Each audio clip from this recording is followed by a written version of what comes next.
Welcome to Badass in Action, the show that ignites your inner fire and propels you toward your epic goals. I'm Melanie Browning, delivering raw interviews, game-changing stories, and mindset hacks to keep you moving. Get ready, it's go time. Ever feel like starting your business, just one business, can feel overwhelming? Well, my next guest is here, and she has helped launch and scale over 365 businesses. So today I am bringing you expertise, this powerhouse, Colleen Biggs.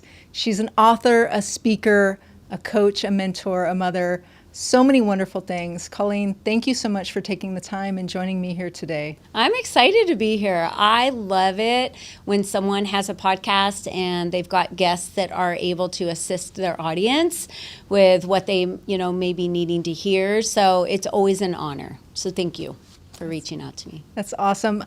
I want to say for a long time, you have been on my list of who can I contact and bring on to help female entrepreneurs and really anyone that's looking to do something that they've desired to do for a long time to get motivated and really actionable steps to take. Mm-hmm. So again, thank you. I have seen you speak in person, and that's really what first caught my eye about you. And just you help bring community together, and really, like, you had the room energized. It was so wonderful. So thank you again for just giving to the community and all of those things. First of all, I want to kind of get a backstory of how you got into entrepreneurship and like where your journey began. So I would say I was in corporate America, for like most people, for 30 years. And the whole time, the franchisees I worked with, all of my clients would say, why don't you become an entrepreneur? Why aren't you owning all of these businesses? And I had this excuse the whole time. And it was like, no, because I'm making a bigger impact by helping all of you make this massive impact. And the truth of the matter was, growing up, I watched my father be an entrepreneur, salesman, fail, start again, fail, bankruptcy, fail, start again, fail. And I was just like, that was so unsafe to me. And that's just what the story I told myself for all those years. Corporate was the way to go. I was going to live and die by corporate. I was going to retire from corporate. I had no idea what any of that meant, right? And then I was about 19 years into the company I was working at, where I learned everything, like you talked about, all of the businesses I launched. I'm thankful for corporate. I'm thankful for all that time I had because that really taught me leadership. I had some amazing CEOs along the way that taught me great leadership, mentored that leadership for me, really kind of prepared me to be an entrepreneur. I got to assist and empower hundreds of entrepreneurs and be in their journey. And that really helped fuel me to know, like, hey, I can do this.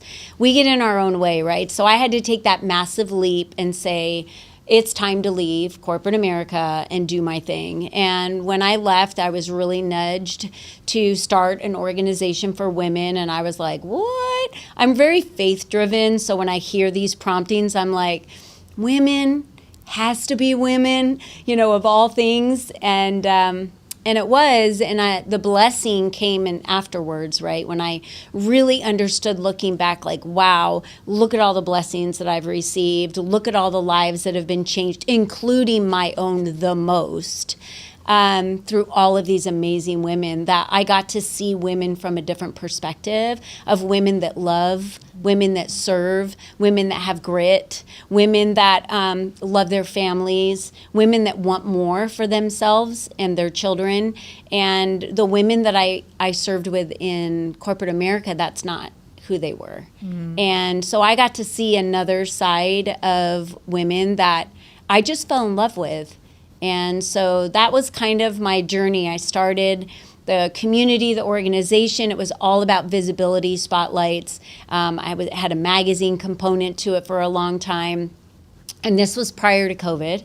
And then COVID hit, and it actually skyrocketed the business because we were online already. We were on Zoom a year early before that happened. And so all the women that were speakers, authors, they said, I have no platforms. And I said, we have platforms. And so that's kind of how that took off. And then there was a lot of rumblings of, can you help me more? Is there more that you can give me? And I think I held myself back for a long time, thinking, can I? I worked in a system where I taught them kind of step by step how to launch this business.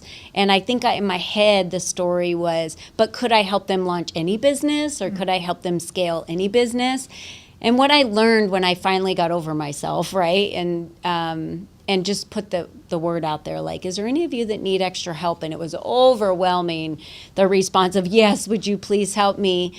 A business is a business is a business. And they pretty much all run the same with the same framework.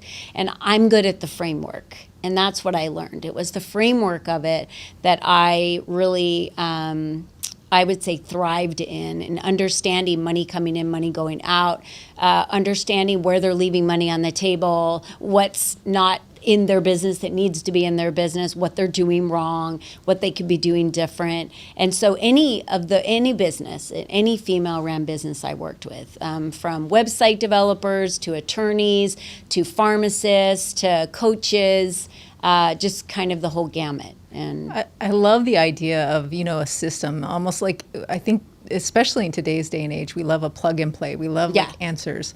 And kind of going back to when you were in corporate, and I absolutely love the fact that it was in alignment with working with CEOs and franchisees and that sort of thing. And it is, while you're in it, you're picking up and you're learning. When you had the calling within you, did you know specifically, like, was it super clear? I know you said working with women, but did you know the business specifically you wanted to do? And did you have that figured out fully before you left? Like, what did it look like, the steps when you were leaving corporate? How confident were you once you stepped out of that and like, okay, here's my business, I'm moving? I launched my business in 2019, and I felt that I wanted to leave around 2016. It started getting to the point where I just had this pull and fight with corporate and feelings of what I felt like I needed to be doing. I felt like I was more than maybe the box that I felt like I was in, or I would hear comments from leaders like, you're not a leader. And I'm like, well, then why in my community am I on the board? And why in my church am I the director of all of these, programs? Why does everyone else see me a leader but this organization? And so there was this fight inside of me, and I cried a lot. And I was very unhappy. And when I launched the business in 2019, I actually did it with a male partner at the time. And he kind of had this structure already of luncheons around, in different conferences. And I thought, well, we could just kind of start bringing this organization together through doing these luncheons, around the nation, really. And that's really how it started. I would sit in rooms with just all women. And for the first time, when all of us as executives would sit in a round table room together, vulnerability started. And when the vulnerability started, that was when I started to see a side of women that existed that I didn't know existed before, because we were playing in a man's world. That's just the way it is. And when you're playing in a man's world, you're playing by their rules. So I remember for years I wore suits and I was just very dominant, and that's just the role you had to play if you wanted to get anywhere, climbing a corporate ladder. And so we were all very type A masculine.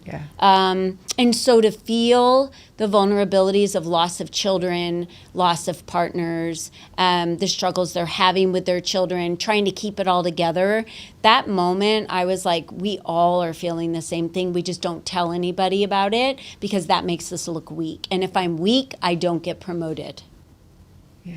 And so I think that was it for me. So we just kind of threw something together for a business, and then I'm a fly the plane and build it while it's going. And that's what we did. So I put my notice in, and the company kept me for an additional 6 months because they were like, oh, we're going to let go of you. And so I divvied out. They realized what kind of leader you really were. Or how much I really did. And then they were like, oh, no. So it was hard to leave. I had hundreds of franchisees that I had become really good friends with, very close. That was very difficult. I just talked to one the other day. I text them. I've flown out to their houses after I've left corporate. So, but that's what it's all about, right? Relationships. And so that was the hardest thing for me to leave, was that world. And I think in 2016, the realization that I knew I had to leave, it was grieving the loss of leaving these amazing families that I had become family with. Yeah. So you go from there and you start your business, and you know who it is that you're wanting to serve. What are the first steps from there as far as getting clients, like moving to and was that even your beginning thought process, if that makes sense? Yeah, no. Getting clients was not my thought process at all. It was getting members into this community I started. So I just had a membership base where you paid once a year, and it was really low and easy, and that was my goal, was to grow this membership. And I did. I was in LA, and I was in Denver, and I was in New York, and I remember we did it right over Times Square, and we could see it out the window, and we had a lunch in there, and I would bring in guest female leaders from every single state, and it was amazing to meet all these women. And along the way, I literally just had clients fall into my lap that met me, thought I was dynamic or whatever that you felt, I guess, in the room, or engaged, or, inspired. And they asked me if I would work with them because they were having some challenges in their career, in their businesses. I worked with, I remember one company where her mother had just kind of left the company and had ran it for years and kind of turned it over to her. And she was like, how do I make this my company and put my mark on that?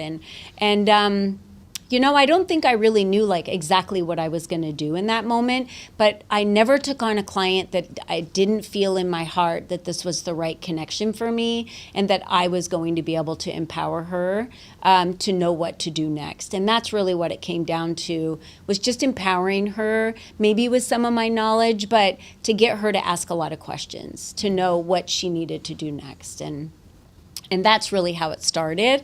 The community grew. 2020, it went crazy. That was the moment that it was like knocking on the door, like, hey, is there anyone out there that needs help? Because all of you are saying you're running a business, and here's where I was confused. They're all saying they're running a business. None of them have time, and none of them are making any money, or barely any money. And I'm like, those aren't adding up. If you have no time, then what are you doing with your time that you're not making all this money? Because you should be doing things that are producing income. And they were like, that's a foreign concept. So that was what I focused on. I feel so called out right now.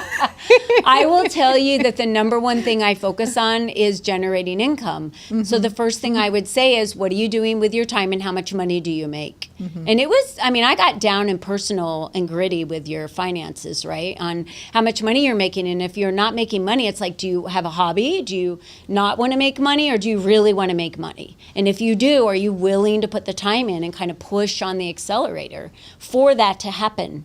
And I was just noticing that. And I was like, anyone want help out there? Because that seems foreign to me, that you would do all of this for nothing. I was very business minded, and process and procedure driven. And I think it was just kind of pounded into me through corporate and through franchising that your goal was to build and scale and produce and make revenue and hit your goals. And I was very goal driven. So I would help all of these owners set goals, help them understand what action steps they need to take, how to break them down, how to involve their team, how to enroll their team on it, how to get them excited about it. It was awesome. What were you finding, like when you encountered this with the women and the time and the money? What was the story that you were getting back from them, or where were you finding them personally? They did not know how to enroll anyone. And the number one reason was because they were scared. They were scared. They were scared that they wouldn't be able to deliver everything that they promised to deliver if the client actually paid them money and came on. And that was an underlying fear that existed that none of them would ever be able to tell you it was there. But it was consistent in every single client that hired me. And how would you help them? I almost wanted to put on my website at one point, I am not a life coach, because one of my really best friends said, "You're a mindset coach." And I said, "Nope, I'm not a mindset coach. I am clearly a business coach, because I only want to focus on the business." But here's the problem. You take someone who's worked through their stuff, and someone who feels more confident, and someone who knows how to get into the right mindset, meaning fear shows up and they recognize it and recognize that it's separate from them versus them. That person, when I teach them business tools and how to run a business, they're successful, and they'll just take the steps and apply them, and they'll grow and they'll make money. The person who fear is still them, I would give them the same tools, and it's nothing, and it doesn't happen, and they still don't have any clients, and a year later they're still not making money. And then I shifted, and I was like, I've got to work on their mind. I've got to help them understand what's going on right now inside of them, and I need to help them move past this. So I just had to incorporate the mindset shifts and the confidence. And so I used a lot of the same tools that I had to use through learning and through repetition and visualization on a regular basis. And I never said, go do this. And I didn't try it. It was always like, this worked for me. Do this every day. I would give book recommendations and tell them to read it every day for 29 days and apply what they read. There was so many active business intensive trainings I would do with them, where day one was pretty much all confidence and mindset and really working on the stuff that they don't want to ever bring out, but that's the stuff that's keeping them stuck on why they're not successful. So they didn't like it. There was a lot of tears. I would even run sales trainings where all they had to do was get people to donate to a nonprofit. So I'd bring a nonprofit in for the day, and then I would have them do some stuff in the morning, and then in the afternoon it was like, you're not even selling your services, Melanie, not at all. I want you to ask your friends if they want to donate to this nonprofit, and you tell them all about it and get excited, and they had points. We raised $15,000 in one day, and I had some clients that pitched in $100 of their own money. They wouldn't make a phone call. They wouldn't text a friend. They wouldn't reach out to anybody. That's how bad it felt for them to reach out to a friend to ask for them to donate. And it had nothing to do with them. The enrolling part just feared them to a point where they cried, crumbled, and I just had to let them work through the process. I couldn't console them, pull them out of it, say you don't have to do it. I just had to allow it. But I would always bring in nonprofits like that to see, like, hey, how can we raise a bunch of money for you? Because I had some clients that took that on and would win every time and raise thousands of dollars. It's such a beautiful step. Like, I love the creativity there, because you're helping out a nonprofit. Yeah. And I think for a lot of people, I know me especially, like it's so much easier, like with a nonprofit to, okay, do the ask and all of that. Which is what I thought was going to happen. Yeah, but that's kind of surprising to me. But I do love, like, that you're working through what gets through. And sometimes, like, I had a business where just by happen chance, we started doing lives in the group, and that just like rewired certain people a certain way. So I love hearing that tool. And also for the people that didn't work for, I love that you're saying you had to give them that space. Because a lot of times with that pause, people realize, okay, I'm sitting in my own junk here. It was so hard. So people know me as assertive and a go-getter, and I'll go build anything, but that broke my heart. And I'm a mama bear. I mean, I have 13 grandkids. I just wanted to excuse them from it, love them, tell them it's all going to be okay, but I couldn't, and they had to sit in their mess. And I had leaders for each group, so I would say you need to go to your leader and talk to your leader, and I had to pull myself out of it, and it was torture. It really was, because rescuing them would not have helped them at all. And so that was very difficult to watch and to sit back and allow that to happen. Yeah. And it's true, but that's where the growth is. It's going to hurt. Yeah. It's going to stretch you. Yeah. And giving that moment of pause and not like, nope, it does. I think it makes us face our own stuff and make us realize okay, I need to do this. Look at everyone else, how they're doing it. Yeah, The clients that I had to release along the way would dip their toe in the water, and every single time they would pull their toe out and be like, I remember I had this one client, and she never finished anything. So I said, go run a 1 mile run. I want you to physically feel yourself cross the finish line. I just, for some reason, thought that would be so good for her. She was cleaning out her basement and broke her toe the Wednesday before the run. so much resistance. So much resistance. And that was the point where it was like, I think it's time to part ways. Yeah. I just felt like there was nothing I could do at that point. And so many women, I feel like, have you been to therapy? And I say that in a very nice way because I've been through every therapy you can think of. And it took me so many years to get there. I'm 53 years old. I'm still in therapy. And I'm still learning things that I'm needing to release and move on from. And it's very painful. And it's really hard to even get to a thought of an awakened state to where we're seriously awake and realizing how we're existing and what all of our crap is. It's so hard to change and to let things go and to move through that, and there's a lot of tears and a lot of things that are unstable, and none of us like to be unstable. And there's so many layers. So that's why I love like sharing, like, galore. Oh my goodness, there's this awakening here, and we understand it. And oh wait, I thought I had this figured out, and there's so much more here. So it's super powerful. I also wanted to reflect back to something you said earlier about, and I feel it hit home with me, and just a reminder that the systems work. Like, get a mentor, have someone there, follow the steps. If you know people have gone through it, taken the simple steps, just did the work, it works. So sometimes it's just as powerful as, you don't need to know the whys, you don't need to dig, you don't need to find all the stuff for this particular thing, but just do the steps. And then from there, you can look at, how much progress and break it down and do the different things. Yeah. But just do the steps and then improve. I take leaps off of tall buildings, and there's no parachute. And that is just something that, and I'll say why I do it. And it's not that I've ever been without failure. I need everyone to understand that these leaps that I take have costed me $100,000, $70,000, $50,000. Something I thought was going to work and didn't. 2 years into something and deciding to stop and go a different direction. I've tried launching things with inside my business that didn't work. So when someone gets a no, I'm like, oh, is this your first no? I'm like, I had 7 just today, and multiply that by every day that I've been doing this. I just got so used to the no's because the no wasn't against me. It wasn't against the value that I brought. The no was that person was resisting and wasn't ready, and it had nothing to do with me.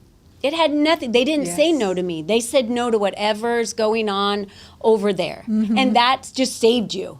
Because they're not ready for you, right? I love that. It's got to be like a hell yes, and I tell people that when they talk to me and I'm interviewing them to see if they're ready to work with me. When I was accepting clients, I have a handful of clients that have been with me for years. I'm not accepting clients anymore. I've got to pull my foot out of that door because I've got these other businesses I'm building. But I would say pray about it. I would also tell them it needs to be a hell yes. Like, you are thinking it's Christmas morning when you wake up to work with me. And if you don't feel that way, you're not going to offend me. It's got to feel that way for you to work with me. I love that concept. Yeah. It's got to be a hell yes. Yeah. I'm gonna put that one in my pocket for sure. Good. And I just want to say how amazed I am. From 2019, 7 books. You're international speaker. Speaking of books. Yeah. I got my little gift here. Yeah, so. I wanted to bring that one to you because that was the main one that I wrote. I was participating in several other books for clients and things along the way to help them. But that was the main one, and it really has a lot to do with platforms and visibility. If we're not visible, you're the world's best kept secret. And so when I don't see women out there, how did you find me? You saw me on a stage, maybe on Instagram or whatever it was. You found me that way. And if I wasn't out there on all those platforms, we wouldn't be here are today. There's a lot of things we might not have done if we didn't find people when we needed them or they didn't cross our paths. So you've got to get visible. Please get visible. Oh my gosh. I can't say it enough, you know? So that's why I wrote that. And it's not about selling yourself to a client. That's why I don't sell myself ever. I attract the right people. They're attracted to my energy. They're attracted to what I might have said on a platform, right? On a podcast. They saw me on a stage. They were attracted to me, and that creates that synergy. So stop going out and trying to sell your stuff to everybody. Yes. And just that way you're attract not, them. then that way you're not worried about failing them. You're being you. You're being authentically you. I love it. Yeah, I got interviewed one time from someone in the first 5 minutes. She said, I'd interviewed, 7 or 8 other business coaches, and I thought she just wanted to chat. I didn't know who she was. And she said, I knew in the first 5 minutes on Zoom that I was going to hire you. And I was like, okay. I didn't even know that's why we were chatting. Like, someone introduced me to you, and I was like, this is awesome. Let's just chat. I really liked her personality. So you just never know. Right. Never know. Never know. Be seen. Get out there. Make sure you're seen. You're speaking my language. And I want to talk about the new transition that you're making as you're kind of saying goodbye to that other and stepping into the new. Your business, Beyond Basil. Oh my God. Mobile pizzeria. I love it. I was checking it out and I clicked on like pizza. I saw wedding venues and I'm like, pizza at a wedding. And then I started looking and I was like, oh my goodness, this is so gorgeous. So amazing. Wow. Like I cannot take credit. beautiful. Like we bought the business several years ago. My daughter-in-law found it on Instagram. She's like the ideal demographic, right? She's on Instagram, mom of 4, stay-at-home mom. She wants to give more to the community. And she sees this business for sale. It was called something different, but the beauty of the brand was there, the colors, right? And the owner was from culinary school. So she created all the recipes. So several years ago, they called us, hey, do you want to get in this business with us? We're like, are you kidding me? To get in business with our children, could any other parent think that wasn't the most amazing thing ever? We were like, yes, yes, and yes. And I've been able to fuel my daughter-in-law and her leadership and watch. It's hard. Through all of this because, I know business structure, so I just stay in the background and I build the business structure and I'm doing all the things that we need to do with permits and employees and all the things. And I just let her flourish on the front end. And she's amazing, has taken this style to a whole nother level to the point where people across the United States want it. So to be continued, thinking that I was just going to kind of be in the back end and then help my husband with Phoenix Drone Pros and, 2 very different businesses and kind of, help out networking there and building relationships, which I've done a lot of because that's my jam, right? They need to put like a family to a name. People need to understand what's behind the logo. And I wanted to really connect with people on a kind of personal basis, family basis to say, we're a small family and Gaby, the one that you're talking with, that's our daughter-in-law, So our granddaughter now works with us on the trailer. We have cousins, we have nieces, we have nephews. It's really a family business. And to do that work with our children, it's insane. But I've had to learn a lot. Now I'm in a lot of change because I'm not leading. I'm not the number one person in the front. I'm really doing a lot of guiding, a lot of empowering, a lot of patience. And so I'm in a new season of my life, which is very different. I've been the generator, the provider, the builder. And that's not my role in this season. And it's very difficult. So I get what everybody's going through because I've had to go through all of these kind of different seasons from corporate to entrepreneur and now from entrepreneur to even kind of a bigger vision and build for what's next. Generational generational is what we're creating for our family right now. So I'm really scared. I have fear. Fear's sitting right here next to me. We battle daily because I wonder, can I do this? I don't know the how. I really don't know what a year from now looks like, but I have faith, I have belief, I bank on, I know what I'm doing. And if I don't know, I'm going to figure it out or the right person's going to drop in my path. Such beautiful beliefs to hold on to. I love that, to just remind yourself, and when you see the fear, repeat those to yourself. Absolutely wonderful, beautiful example. Thank you so much. Now, one quick question is, you've provided so much to me personally and also the viewers watching. Is there any ask that you have just to put out into the universe, something that either personally or for your businesses?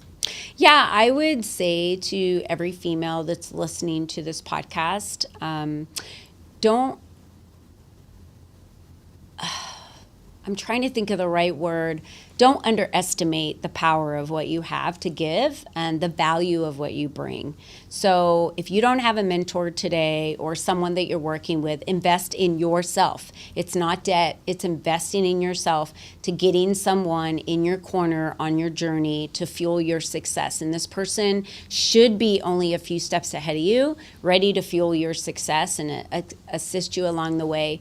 Don't work with someone who wants you to fit into their mold. Work with someone who wants to meet you where you're at. But don't underestimate yourself because you have the power to do it. Thanks. I love that. Thank you so much. Where can people go to follow you or support your business? I think one of the best things is ColleenBiggs.net. So you'll see both of our businesses on there. And Instagram, of course, at Colleen Biggs. So that's a great place to follow me. You'll see all my grandkids, my whole life. I just have it out there on Instagram. You'll know what I believe in, who I follow, what my beliefs are, what my community looks like. You'll see everything. Awesome. Wonderful. Yeah. And thanks for putting everything out there to help us follow and be inspired. So make sure you check out Colleen Biggs and continue being the badass that you are. Thanks for tuning in to Badass in Action. Drop a quick note, DM, comment, or review, letting me know the moment that hit hardest or the questions it sparked. Your insights fuel future episodes. Until next time, stay badass, keep moving, and remember, you got this.